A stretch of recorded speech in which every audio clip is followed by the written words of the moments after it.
Hello everyone, नमस्कार। आजको हाम्रो यात्रा चाहिँ लेटाङदेखि पाथिभाडासम्मको रह्यो र हामी चाहिँ बिहानको 2:30 बजी उठेर के फलफुलहरू खान थाल्यौँ सबैजना। अनि दादाले चाहिँ बिहानै उठेर उहाँ मधु चपाउँदै रहेछ। अनि मैले बाबालाई सुनाइदिएको, दादाले मलाई झन्डै सिँढीबाट झार्दैन लगेर उचालेर लगेर झारिदिन्छु तँलाई म, अब फेरि पनि सुना त भन्दै गाली गर्दै के भन्दै थियो। अनि यसको मैले भिडियोमा रेकर्ड गरेँ। हेर्नु न गाई चाहिँ यसको आँखा कस्तो डेन्जर तरिकाले हेर्छ, बा खाम्ला जस्तै गरेर हेर्दैछ मलाई। तैँले किन सुनाइस्, अब तँलाई पख भने जस्तो गरेर दिदी चाहिँ हाँस्दै। त्यतिकैमा मम्मीले चाहिँ भन्दै हुन्थ्यो मलाई कसैले पनि माया गर्दैन भन्दै हुनुहुन्थ्यो। अनि मैले चाहिँ यसो मम्मीलाई माया गरेँ जस्तो गरेँ, यसो फकाइ फुल्लाइ गरेँ।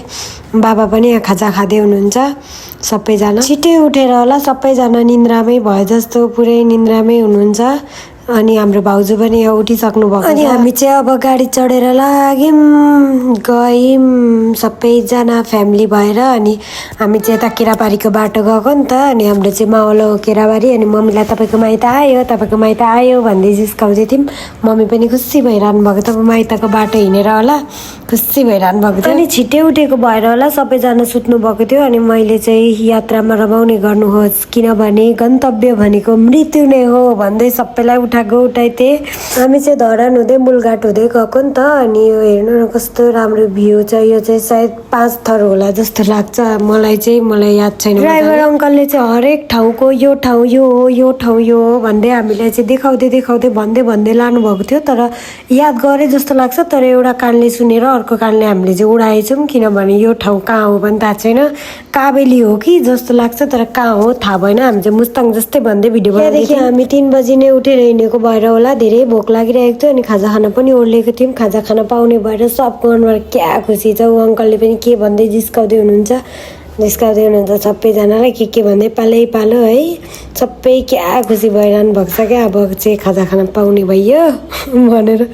सबैको अनुहार हेर्नु न गाइस, नानीको अनुहार हेर्नु न कस्तो भएको छ सबैको हालत। अनि भाउजू पनि यहाँ अम्लेट खान पाउने भयो भनेर यस भन्दै हुनुहुन्छ। त्यति सकेर हामी गयौँ काबेली गङ्गा देवीको दर्शन गर्नको लागि। यहाँबाट जल लिएर जानु पर्दो रहेछ नि त। अनि उता पुगेर चढाउनु पर्दो रहेछ पाथिभाडा आमालाई। अनि हामी जल लिन भनेर गयौँ खोलातिर। ल हेर्नु न, मलाई चाहिँ निसा लागेको थियो कि के भएको थियो, यो खोला कस्तो उल्टो बगेको भनेर सोधै थिएँ म। त्यहाँ सकेर हामी फेरि फर्क्यौँ। अनि फर्किँदाखेरि चाहिँ 3जनाले मस्त भिडियो बनाउँदै हुनुहुँदो रहेछ। नानी चाहिँ जादिनँ भन्दै थियो। उसलाई हामीले जबरजस्ती लिएर गएको हो। अनि मेरो दिदी फेरि यस्तो उटपटाङ काम मात्रै गर्न खोज्छे, खालि नानीको यस्तो भिडियो बनाइदिएकी रहेछ। नानी गएर त बिचराको बिजोक निन्द्रा लागेर गलेर कस्तो भएकी थिए, यस्तो भिडियो बनाएर छोडिदिए। हामी चाहिँ ताप्लेजुङमा ओर्लेर गाडी चेन्ज गरेर जाँदैछौँ। हेर्नु न बाटो कस्तो छ, आम्मामा बाटो त यस्तो डेन्जर रहेछ, डर लागेर म त पल्टिन्छ कि भन्छु। ड्राइभर दाइले केही हुँदैन बहिनी टेन्सन नगर न भन्नुहुन्छ। फेरि पल्टिन्छ कि भन्छु, केही हुँदैन भन्दै हिँड्दा गलेर होला मोबाइल चलाउने भिडियो बनाउने त मुडै थिएन। अनि दिदीले एउटा भिडियो बनाऊँ न जे भए पनि मेमोरिज हुन्छ भन्दै भनी। अनि त्यही भएर बनायौँ। यो रेकर्ड चाहिँ दिदीले नै गरेको हो, मैले गरेको होइन। मलाई त मोबाइल पनि छुन सकिनँ मैले होइन, उता हिँड्दै रहेछु म। अनि यसरी एउटा म टक्क लाएर जाँदैछौँ, दिदी र म गफ गर्दै गलेर 4-5 पाइला हिँड्ने बित्तिकै सास फुलेर नि कस्तो उकालो रहेछ। त्यहाँमै गएको थियौँ हामी, 3 बजी उठेर हिँडेको थियौँ हामी सबैजना। तर उहाँ पुग्दाखेरि चाहिँ पुरै उज्यालो भइसकेको थियो, 5 बजिसकेको थियो।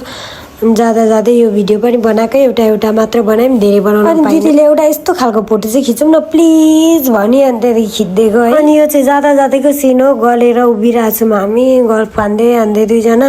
फाइनली हामी मन्दिर पनि आइसकेको छौँ। तर जति थकान भए पनि यहाँ मन्दिरमा आइसकेपछि चाहिँ सबै त्यो थकानहरू सबै मर्ने क्या, कस्तो आनन्द आउने सुकुन